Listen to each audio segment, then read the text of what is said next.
would like to open the meeting, please. And our first order of business today is to approve the minutes from our December meeting. Carol, I need to call the roll. Yes. Oh, we have a roll call first. Okay. Yes, Amanda, if you could do a roll call, please. Sure thing. Carol Augsburger. Present. Stuart Burlacher. Present. Jackson Bird. Present. Alex Julius. Present. Bridget McGill. No. Michael Stevenson. Present.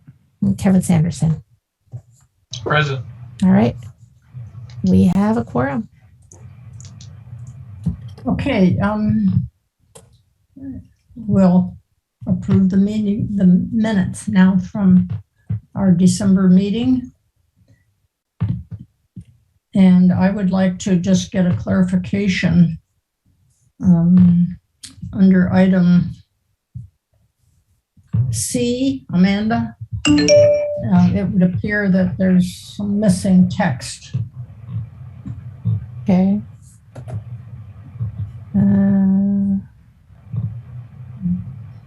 Oh, okay. Yeah, the last commission member, we'll just we can delete that. There's really nothing. For item C under fall 2021 replacement planting. Yes, that's yes. Correct. Okay, I will make that correction. And then under unfinished business, I think there's something missing there as well. He wanted to include in the March 21 anchor root damage. So maybe you mean minutes? Gotcha. But, yes. What about that? There has to be some action item. That anchor root damage to trees should be included as in the discussion, I guess. Yeah, Jackson wanted information as to my role for tree root damage. That's the information I included in the agenda. So that should be 2022, March 2nd, 2022. Yeah. Noted. Okay. I will change that and send you the revision. Can you read how it's going to read, please? Commission member Bird wanted to wanted information from Kevin Sanderson on anchor root damage to trees to be included in the March 2022 minutes.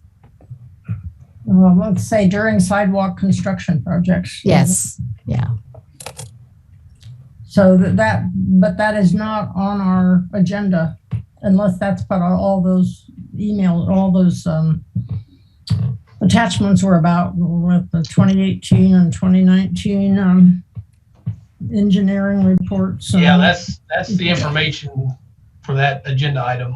Okay. Yeah, and I think it's 4C on our agenda for today. I think that's where that falls. Is that correct, Kevin or Amanda? Yes, that's it. Okay. All right.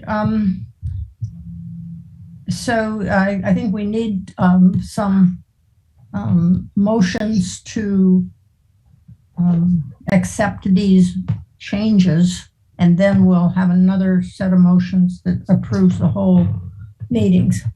So I'm open for someone to approve the modifications we made to new business C, commission member was dropped, and unfinished business as we just talked about.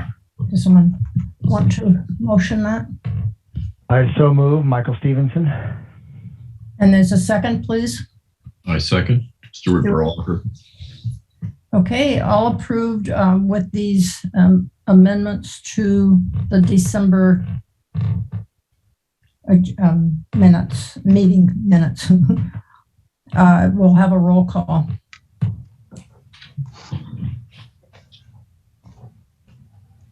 Sorry, Carol Augsburger. Approve. Stuart Burlacher. Approve. Jackson Bird.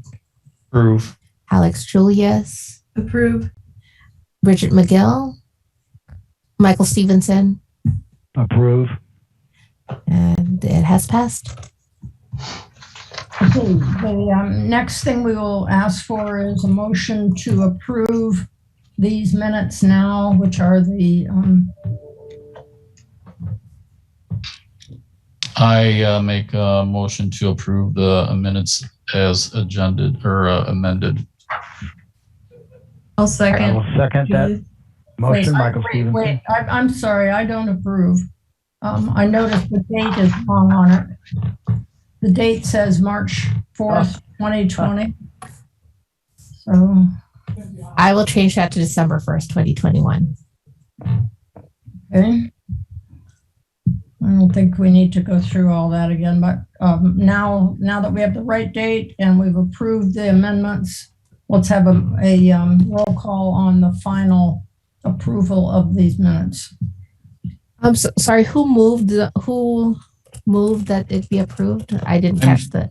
I made the initial motion, Jackson. Okay, perfect. Thank you. All right. Carol Osberger, I approve. Stuart Burlocker, I approve. Jackson Bird, Approve. Alex Julius, Approve. Michael Stevenson. I approve. Thank you. Okay, now looking at the March agenda, we've gone through the approval of the minutes. Is there any public input, Kevin? None of that I have, but I do have one addition to the agenda. We'll put that, if I'd like to put it at 4E. And that would be for Arbor Day event information I want to pass along. Okay. If Amanda, you can add that to the agenda. Yes, I shall. Okay, so the first item is for email or phone contact information for IT. Kevin? Sanford Hess is the director of IT and has some requests or some information for you concerning your emails and phone numbers, and he wanted to discuss it with you. So Sanford, it's all yours. Well, this actually got easier because it turns out we had a list of your emails. The whole reason I was originally going to come to the meeting was to ask you to contact us and provide that, but turns out we have them. So let me tell you why we're collecting your emails and what we're going to be doing. We are going to be assigning every board and commission member their own City of Urbana email account. And we're going to provide those email accounts for you to use to correspond your board and commission business. And those emails will also be listed on the website with the board and commission member contact information. Currently, we have, in some cases, people have provided their personal email or their personal phone numbers as information that's been shared through the website. And we would prefer not to do that. We would prefer to keep your personal information private. And that's why we're issuing you city email accounts. You will need to use these city email accounts to correspond. That's where you'll receive information, et cetera. That's also going to make it easier for city staff to correspond with you because we'll have a predefined mailing list for the tree commission. And all the staff member has to do is just grab that mailing list that says tree commission, and it's going to go to all of you. But I want to emphasize again, it's going to go to your new city email account. Okay. And how will we know we got one? That's why I needed to have your other information so we can share that with you. How will we know that Amanda sent us something or Kevin sent us something and we're not going to look at this account? Well, you will need to look at the account. What a pain. Okay. I understand. I mean, like everybody else in this modern age, the more email accounts, the more work. But I also, and this is something I try to preach to everybody, both at work and outside of work, you need to separate your work life from your private life. And your private information should stay in your private email account. And then you should use the city email for the board and commission activity. One of the reasons for that is that all communication with you as board and commission members is subject to Freedom of Information Act requests. Yeah. And that's a easy one. Right. And so one of the reasons that this benefits you is that if there's a request for information that was going back and forth with you, Mhm. You don't have to do anything. We can take care of all of that from our side. Right. So it gives you better privacy. It helps you protect your own information, and it makes it easier for us to provide information for Freedom of Information Act requests. So, When will we be receiving these accounts? When will they become active? well, part of that depends on my team's availability to set them all up. We have more than 100 to set up, given all the board and commissions at the city. So sometime in the next few weeks would be a reasonable estimate. Mhm. And we'll be sending you notification and instructions to the information that we have already for you. So you don't need to provide any more information. One further note, and this is going to be another level of pain for you. When you're checking your city email account, we are required by our insurance company to follow best practices. So you will have to do what's called multi-factor authentication. What that means is you'll have to set it up on your phone or through some other method to confirm who you are. The good news is if anybody is associated with the university, we use the same method that the university uses, which is called Duo. So if anybody already has Duo set up, it should be very easy for them. We'll provide instructions on getting you set up. We'll guide you through that process. It isn't that hard. It just takes a couple steps. Can I ask a question? Sure. Some of us are old. Okay. In order to get the Duo thing, I had to use my buddy at work to help me set it up for the university. I know it's stupid, but I'm just 74 years old. I mean, the rest of my brain works for plants. It works great. Okay. Are you going to be available so we can talk to you? I mean, I just don't understand. You're going to send us through our existing email. You're going to send us a list of these other emails. Well, we'll set up an account. I'm lost here. We'll send you. I don't want to waste too much time on this, but no, that's fine. No, this is good because honestly, you're the first group I've talked to about this, and so the questions that you're asking are reasonable questions everybody will ask. So we're going to send you an email to your personal accounts that you've already provided to the city. That's going to give you instructions. It's going to tell you what your new email address is. It's going to tell you how to check it. It's going to give you steps to sign on, and it'll give you our phone number. City IT staff work Monday to Friday, 8 to 5. Okay. So as long as you contact us during normal working hours, we're happy to talk you through it. If you have problems at 4 a.m, you can leave us a message and we'll call you back the next day. Okay. All right. Yeah. Sanford, will the Duo offer the option of, say, maybe like a text message to confirm or something very similar to what you do if you go into you check your bank records or maybe your power bill or something like that? Okay. Right. Thank Yes. Yes. It gives you, it can call you, it can give you a text message, or there's an app where you just get a little thing with a green circle and a red circle, and you just press the green button and you're in. So all of those are options. And again, it's always going to depend on where you are and what you have with you. Yeah. Alex will probably be a whiz at this. She's our youngster on the board. Yeah. And look, I mean, I understand and trust me. I mean, these are not things that we take lightly. We would not put all this pain on ourselves as well as on you unless there was a really good reason. And the number one reason is the privacy of our board and commission members. We don't want your information to be out there such that you'll be subjected to, honestly, attacks, which is kind of what's going on. People are, and just to be specific, the most common thing we see are those gift card requests. So somebody emails all the board and commission members saying, "Hey, it's Kevin. I'm in a hurry right now, but can you please go buy me some gift cards?" That is the most common thing we see. And, unfortunately, we just don't want to be showing all of your information to subject you to that. Actually, I would expect Kevin to buy us gift cards, not the other way around. Mm-hmm. Yeah. Well, that's how you know it's fake. Are there further questions, Sanford, about this new procedure? So certainly by the time of our next board meeting, we'll That's the goal. set Yes. up. And I guess I would just alert all of us that we need to check it certainly the week before our next board meeting, which is when Kevin will be announcing that there is such a meeting to the public.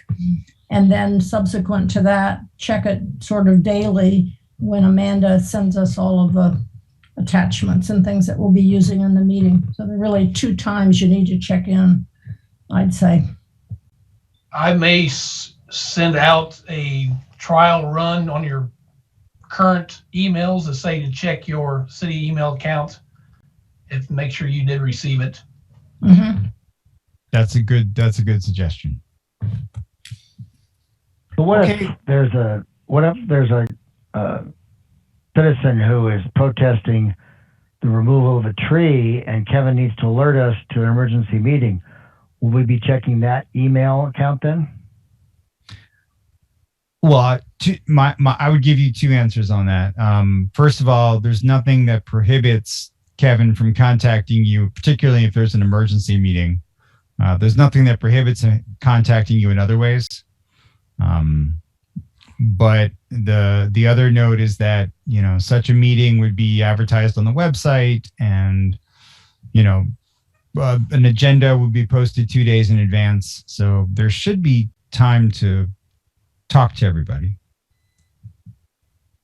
So it sounds like maybe check it weekly just to see.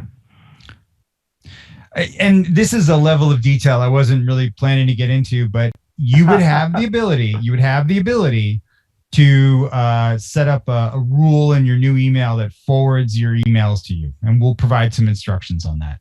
So Okay. yeah, I mean, but and again, this is the level of detail I didn't want to get into, but should you do that, for example, let's say Kevin does that and he announces an emergency meeting and he sends that out, and then you set it up to email yourself on the outside. You will need, if you want to respond back, you really need to go to your city email and respond Right. from your city email. You would not want to Right. respond from your Gmail account or from anything else. We just don't want to drag your personal information into these discussions. So we'll provide instructions on all those things, I promise. We can hardly wait. Good. Neither can we. All right. Well, thank you for your time, everybody. I'm going to pop off. But I appreciate you giving me, you were my first group to talk to about this, and I appreciate you giving me a chance to answer some, what I'm sure are going to be frequently asked questions. Yeah, well, thanks for your time. Thank you. Sanford. Okay, our next item on the agenda is all of the activity this spring with replacements, both where they're happening, what they're putting in, and where they're going. So Kevin, if you can walk us through those, please. What one shall we open up first? One is the donation and planting sites that we picked. We can start with that one. Okay, spring donation planting sites. This is the donation that was given last year, which the planting is being strung out over multiple years. And so this is what they're going to do this spring, evidently. I looked up all these locations, and they're in extreme southeast Urbana. I mean, if you think about Florida going way out east, sort of above Booker T. Washington, or the Brookings, it's sort of South of Prairie School. Yeah, the Prairie School, sort of south of that area is where these all are. They're all pretty close together to one another. I had a question, Kevin. So in general, is there a way we could be seeing the cumulative distribution of these trees over the lifetime of this donation? In other words, I think we did one last year. Where are they? And where it would be useful, do you remember the map that Scott Tess used to determine where to get readings on low income versus non-low income, and there were two different criteria used by the city to designate those. If on those you could sort of superimpose sort of an area you have targeted, it would be nice to sort of see the cumulative effect. There is on our inventory, we have a tree trail category, and under the tree trail category, we are designated like donation plantings 2021, donation planting 2022. If you toggle that donation field, you should be able to pick up the planting site locations. Okay, is that like if you were in Davy trees? Yeah, if you're in Tree Keeper, Urbana Tree Keeper. Urbana Tree Keeper. It's actually Tree Keeper Urbana, Illinois. Tree Keeper Urbana, Illinois. Okay. And then there's a tree trail field.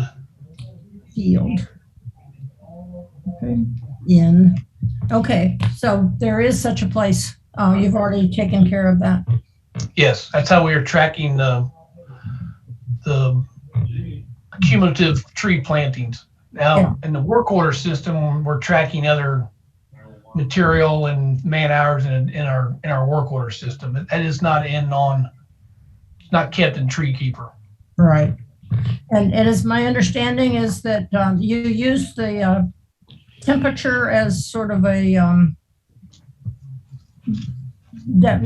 indication of where you might consider doing these, and these are above average, and so that's why you chose these areas? Yes, these are in the environmental justice area, and the surface temperatures are the highest. These sites are the highest. I picked like 100 sites and narrowed it down to these 29 or 30 sites. And this is one of the areas that we've been trying to get residents involved with tree planting. A couple of areas, kind of didn't want none. So, but we've got a good response in this area for some of the open sites. I noticed though how many of them are apartment complexes, and so you're not going to get probably any cooperation that way. Yeah, we do have, 4 or 5, well, what is it, 1, 2, about 8 of them are apartment complex. Most of the rest of them are residential. There is a couple at the Thomas Paine School.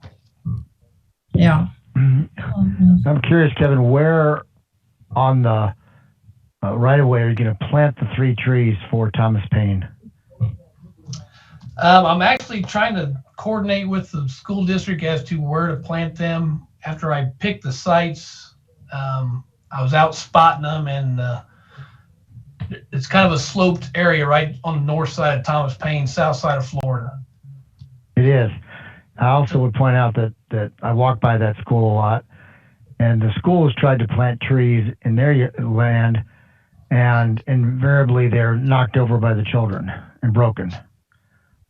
This might be, I don't know if you can fence them somehow or do something just to discourage casual traffic. Okay. I've just noticed that over the years. I live in that area. I've just noticed over the years that the small trees just do not survive. Sure. There's actually like 5 sites there. I'm looking at maybe shifting them, spacing them. I do have power lines there to contend with also. So right. It might be that we find a new home for these 3 trees.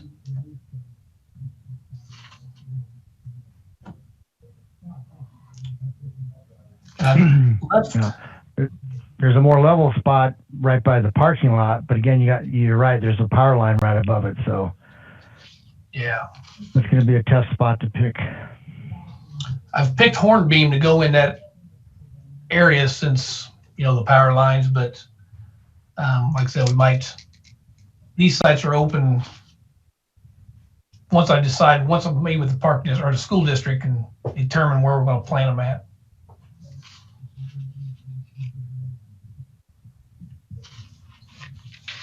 And most of these I've just started selecting. There is one sheet that shows the bids that we got, the bid species. I sent out Is this called List of- donation tree planting bid species? yeah. I requested them species to be bid out. Not that we're going to plant all of them, but majority of them, a few of them we're not going to plant.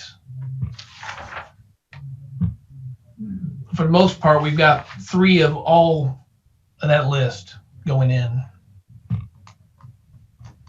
I would comment, Kevin, that I was pleased to see that they were all native species.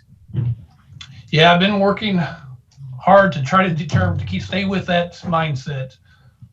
Mhm. Are there further questions about the donation planting sites and species? Then let's move on to the next replacement, which is the normal spring replacement, which is another file that you have. And here we're listing the actual street address and the particular tree that's going to go in.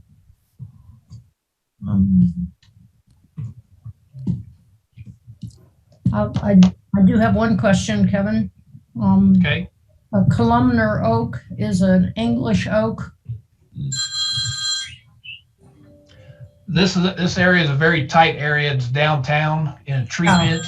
Yeah, that's what I wanted to ask, if there are particular conditions where the arborist could suggest other species. Yeah, this is a 5-foot tree pit that we have to limited to what species we can put in. Marita, I'll get back to you. I'm in a meeting.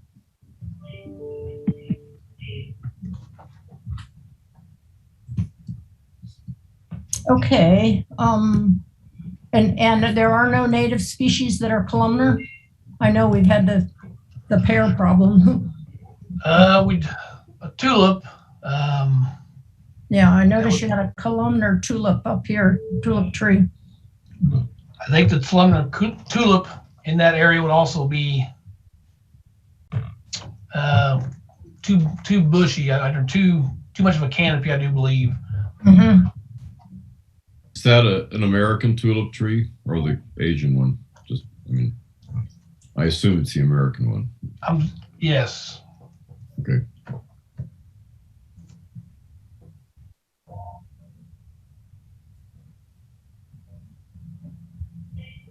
Is that in the same Yeah. block that holds the heel to toe shoe store? It's actually just to the east of Hill to Toe Okay. on Broadway. Okay, in front of the new the building that the county sheriff's going to buy. The county's going to buy for the sheriff department. Is that right? The old ex-bank building. It's got lawyers in it, right across from the courthouse. Actually, it'd be across Broadway. Oh, okay. On the west side of Broadway. On Broadway itself. All right, thank you.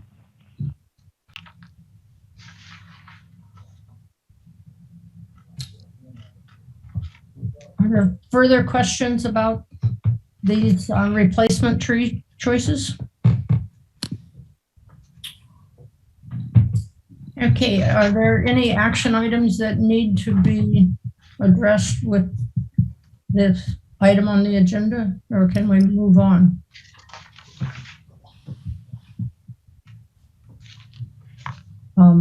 I just think, Amanda, it was a matter of a discussion, explanation by Kevin and a discussion.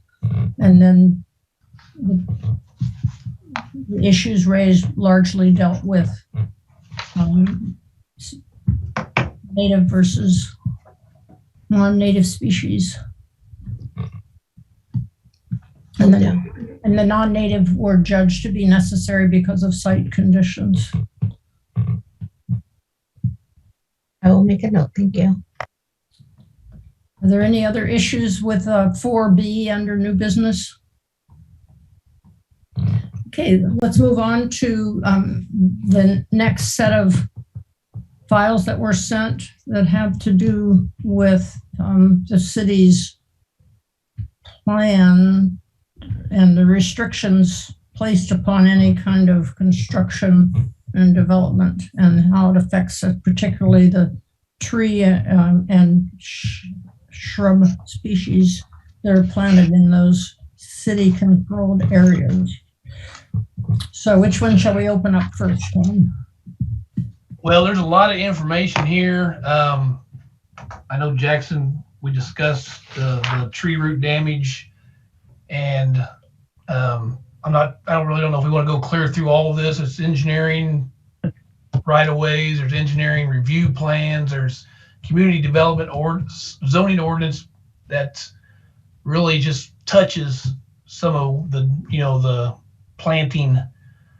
I don't have it open or a copy, but it's like page 85 of that community development zoning ordinance is where I come into play for picking trees or suggesting trees.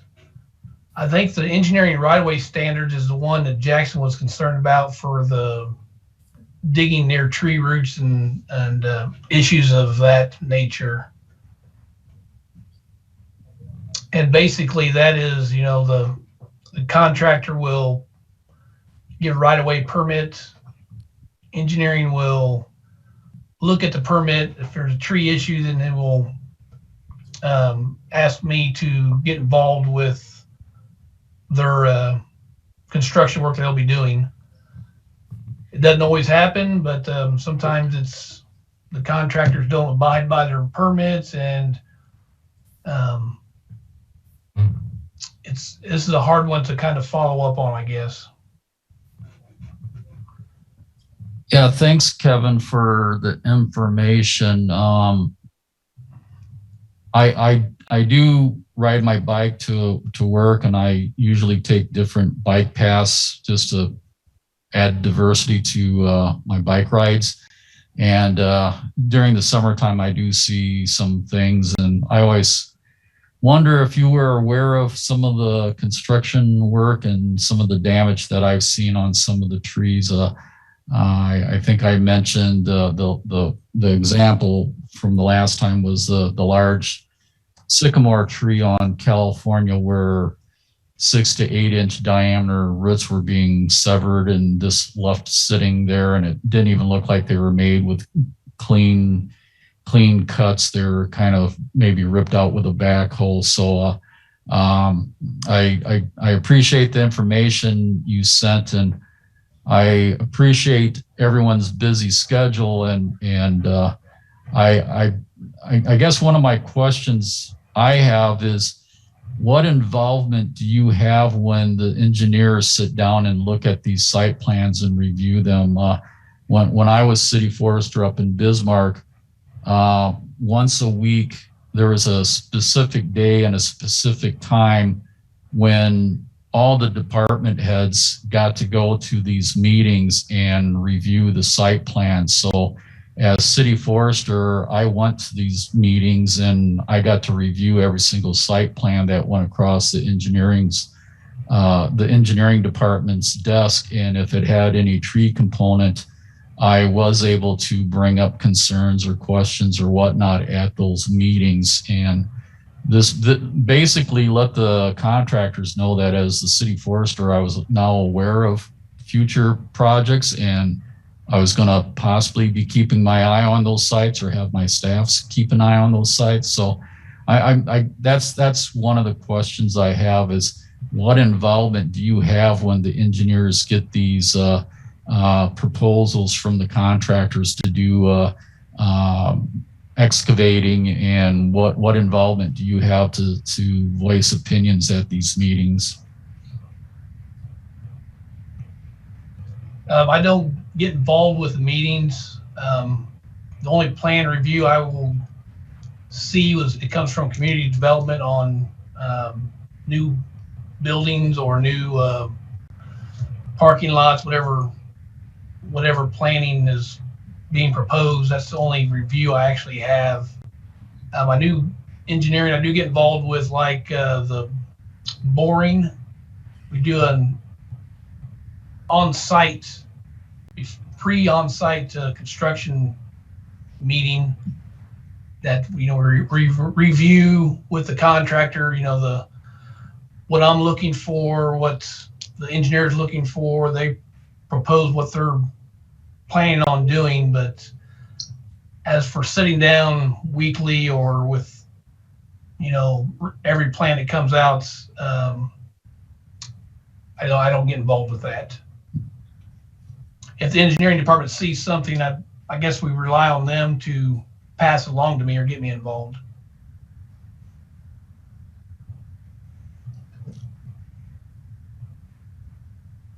As one of the board members here, would you appreciate if we notice something and we have questions, if the contractors have been following the proper protocol, to give you a buzz or let you know of what we see? I know a couple of years ago there was one of the legacy trees that they were doing a sidewalk project next to, and at the end of the day, the contractors were leaning all their equipment and supplies and stuff up against the base of the tree. And I think at that time I mentioned or brought to Mike's attention when Mike was there that he might want to go by and take a look. And I know you guys are busy, but and I really don't want to add more work to your workload, but kind of a tree hugger. It does concern me when I see contractors is taking the backhoe and ripping up some large roots that could compromise the structure, integrity, and health of the tree. And the last thing you want is in a big windstorm to have some tree blow over into the street that had its roots all ripped up by a contractor.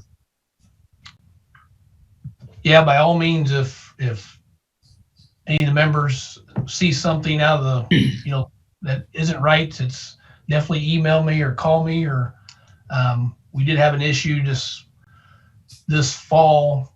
Well, actually right before winter on Carlin, Indiana, the water company was going to dig 3 foot from a 120-foot hackberry, and the resident actually called and was very concerned, and I got out there and got it addressed, and they bored it instead of digging it. So it's definitely a heads up as to where and what they're doing, so I can stop it before some damage is done.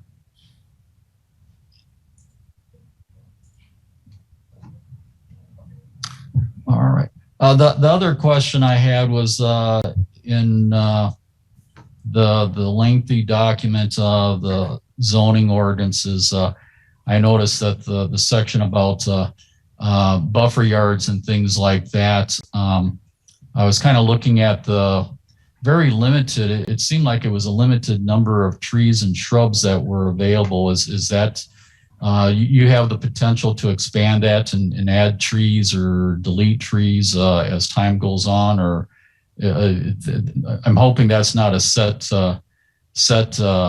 in stone, that those are the only trees and shrub species that can be used in those buffer yards.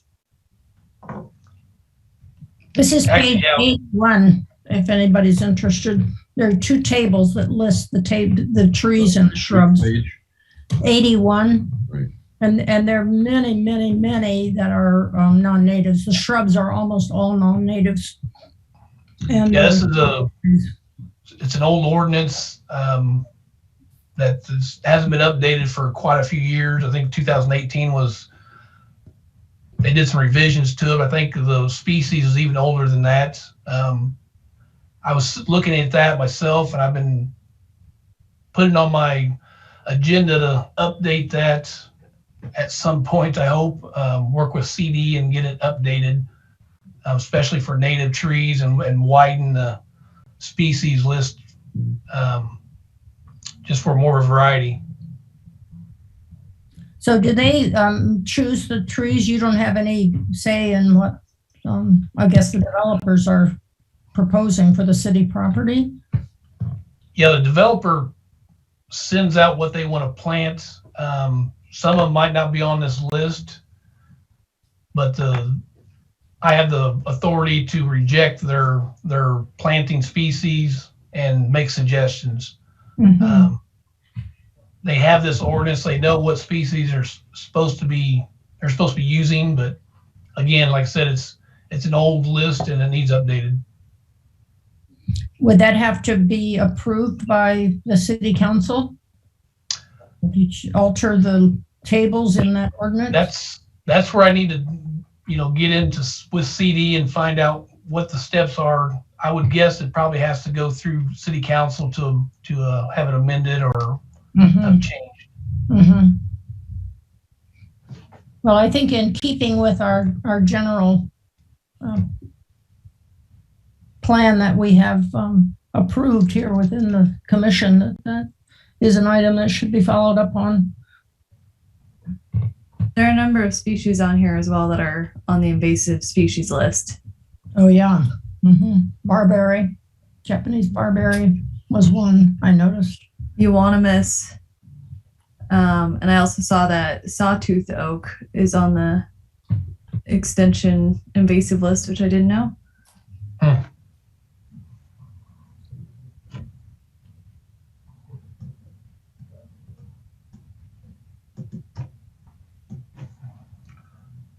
Well, I'll get a hold with CD and we'll try to get something moving with this and see what the steps are, and maybe by the next meeting I'll have some information as to where we're at with it. All right, thanks, Kevin. You answered the questions that I had. I appreciate that, and I appreciate the ordinances. It's reminded me of my old city forester days of reviewing these very exciting documents and drinking large quantities of coffee to stay awake while reading them. So, Kevin, for the engineering standards, is it appropriate within the scope of this commission to offer possible corrections? I believe there's an error in one of the graphics. Yes, I don't see any reason why we see a error that we can have it adjusted. I don't see any reason why that can't do that. Okay. What page is it on? I'm on page 10 of the engineering right-of-way standards.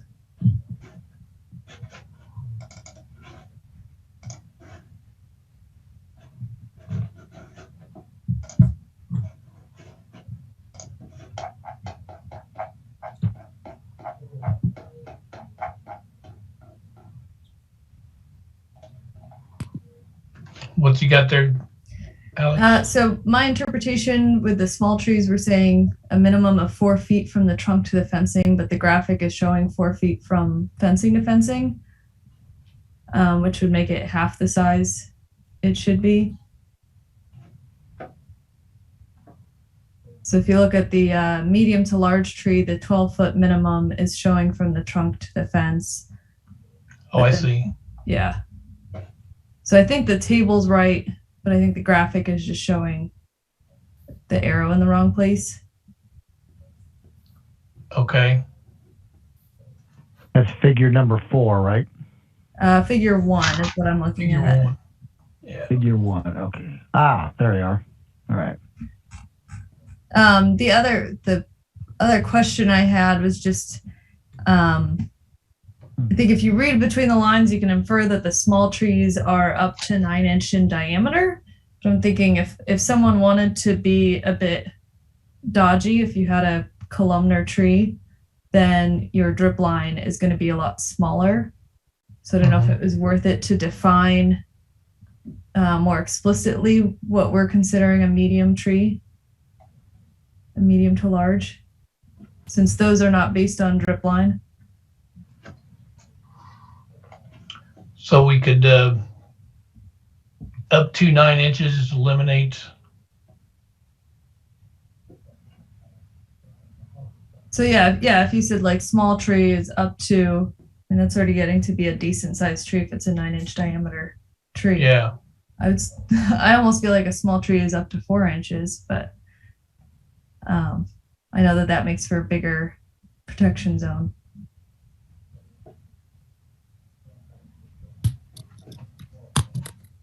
So those were my 2 comments on that.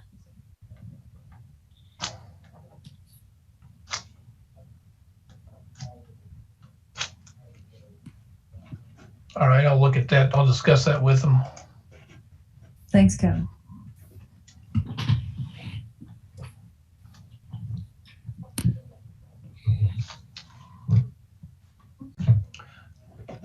This might be, we continue this with old business. If you guys will still review, all 3 of these engineering plan review, and I can use your help as to, how we want to go about adjusting it, or if you have species that you would like to add on to the zoning ordinance list, I'm open for all suggestions.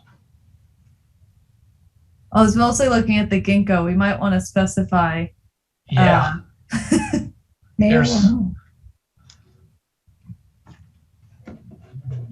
Male clones only, please.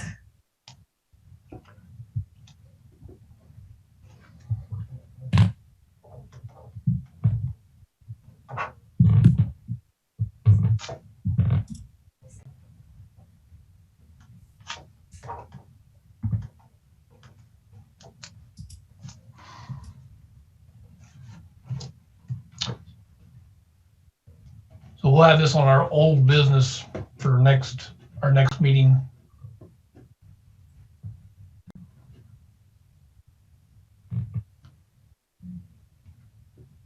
Carol, could I interject something for just a second here? Sure. I ended up with a colossally busy day, and I thought we'd be done by 3 o'clock. I have to leave for something else by 3. I just thought I'd mention that, because if I leave, I think we won't have a quorum. I think we'll be done by then. We're Okay, moving good. right along here. All right, fine. Thank you. Kevin, you had an E you wanted to add to new business? Yes, that's, we still have D to go through. Yeah, Then E. I just didn't know if E was related to these other items or not. No. Okay, all right. Are there any other input you'd like to give Kevin on the, I didn't understand what this topic meant. Plan review tasks for community development. I didn't know what that meant.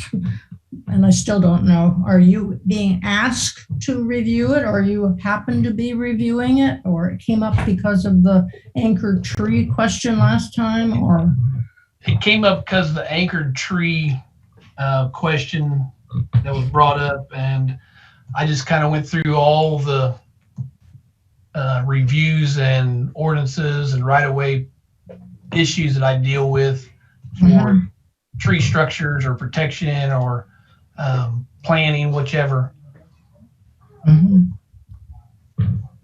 Okay, so have we given you enough comments that you know how to proceed? Yeah, it's a start. Like I said, we're going to have to review all these, I think, and we might just have to take one at a time and review them and tweak them to bring them up to date.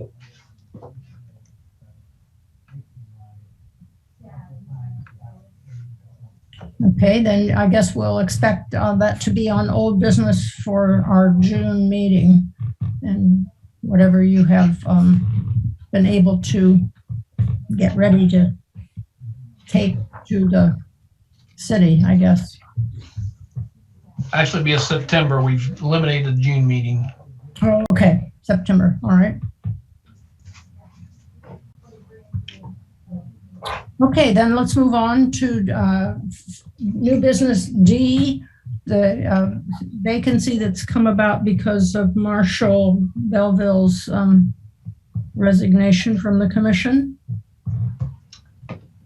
I do have one applicant on file. I was just wondering if we should announce, try to get more applicants, or we can appoint the one applicant we have. He's a good applicant. I have no issues with having the mayor appoint him. I sent you 2 suggestions. Did you follow up on those? I never see no application from them. But did you call them and talk to them about it or anything? No, I did not. What did you do with them? I'll have to look back through emails and see if I can't find the email that came in on.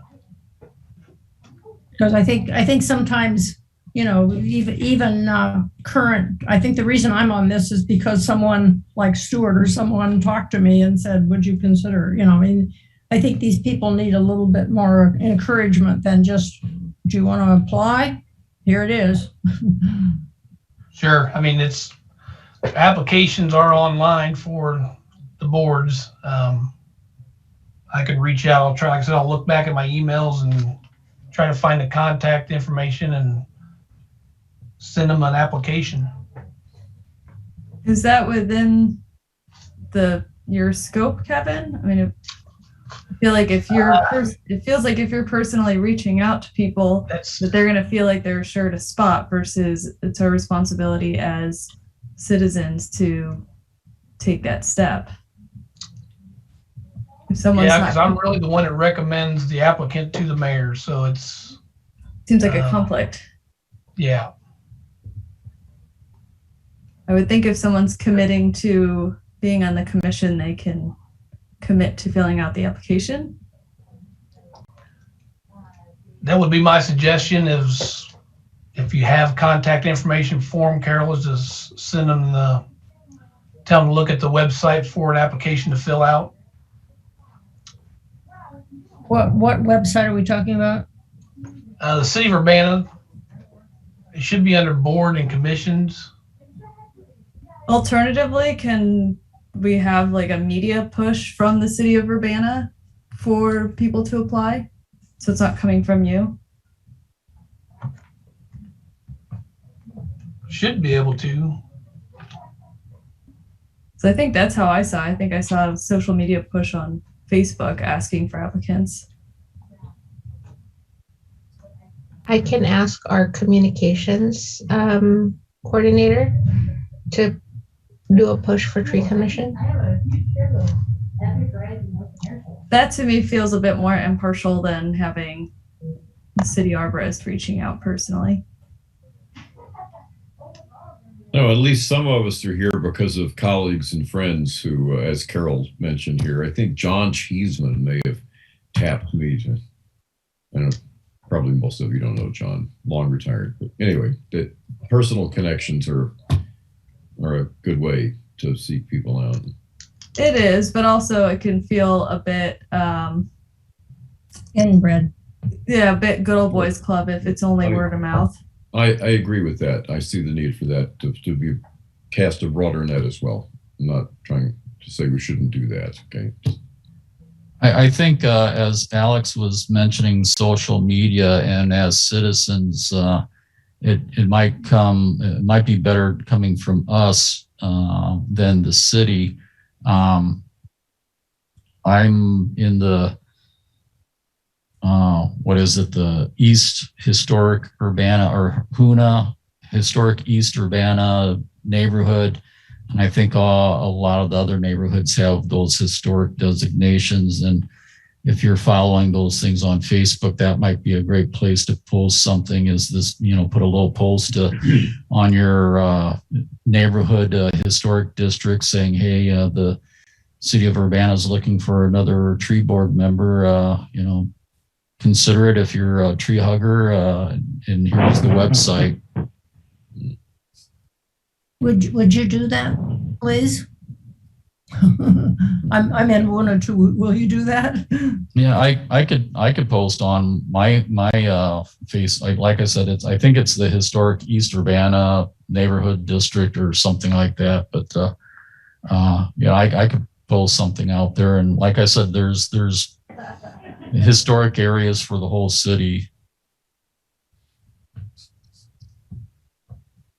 Yeah, I can post. And Amanda, is there like a one pager or something with just sort of the criteria for this? I can ask. I think there is, but I can ask and then I can forward it to you as well. Thank you. This might be one of the first things we get through our brand new city email address. There you go.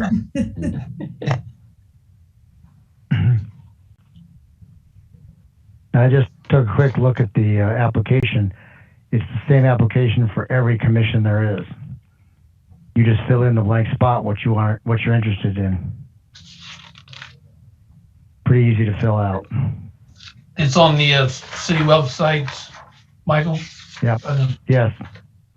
Boards and commissions. Go to boards and commissions, and there's a link that says the application, and you click on it, and it says it's the application for every commission there is, every board. Thanks. Mm-hmm.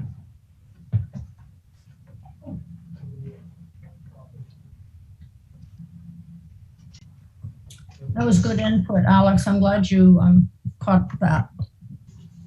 Thank you. And anything more on that? So then we'll go to new business E, the new item that Kevin added. Working with the Park District, we're coordinating our Arbor Day planning for this year. I just wanted to give you guys the heads up as where we're at with it. With the last couple of years, we've had it closed due to COVID. So this year we are looking to possibly inviting the public. But we did want to invite the Tree Commission for sure. It's going to be April 29th, Friday, April 29th. We're looking at Blair Park, and we're looking, the theme this year is for encouraging, we're going to have high school, junior high school students there. We're going to try to encourage forestry careers, arboricultural careers. We're going to do some tree planting. I'm looking at having our crew do a climbing demonstration. We might have the aerial bucket truck out there. We're going to have out certification programs from the ISA. David Subers from the Park District is going to do a data collection for trees, plot some trees, and just wanted to give you guys a heads up as to what's happening there if you're interested in attending. I'll know more. I can send out the agenda whenever we finalize that. I knew we weren't going to meet before Arbor Day. I wanted to give you guys all the information we had. What time of day? April 29th. What time? Right now, tentatively starting at 10 o'clock. Okay. I went last year, and it was enjoyable. They had these young kids come and plant the trees, and they were all excited, and it was a very positive event. Okay, are there any other items people would like to raise? Just a quick question about Arbor Day. Kevin, are you doing anything in conjunction with the Park District? Will they be done with all their remodeling by then? That's what we're hoping. The Park District they've done a great job. Chelsea Prall's great for organizing this stuff. So we're meeting out there next Thursday and kind of pick the spot. They're hoping their construction will be done. It doesn't look like it to me, but we're going to try to pick an area where most of the construction is done. Right. I think it's going to be on the west side, Broadway, Pennsylvania area. It'll just give them a good opportunity to kind of unveil their new Park District look at the same time Arbor, and then you might get two different groups of people with interest and get a bigger crowd that way. So This is Blair Park, did you say? Blair Park, yeah. Blair, okay. Yeah. Could someone remind me where that is? Intersection of Race in Florida, Vine in Florida. Yeah. It actually runs from Pennsylvania south to Florida, and then Vine Street west to Broadway. Yeah. The block south of the junior middle school, Urbana Middle School, high school. Where they put the new sidewalk around the edge. Yeah. Exactly, the new And a sidewalk, new- yep. Brand new play structure. You've got a climbing wall and a half-court basketball. It looks like it could be very interesting. Not too much of the way of really mature trees, but sorry, it sounds like I'm not happy with it, but it's just, They couldn't do anything about that. well, I had to move it to Carl Park, but that's right. That's another whole story. Okay, any more questions about Arbor Day? Kevin, I don't know if we're able to offer support, but if I can offer support on the climbing side, let me know. Okay. Oh, okay.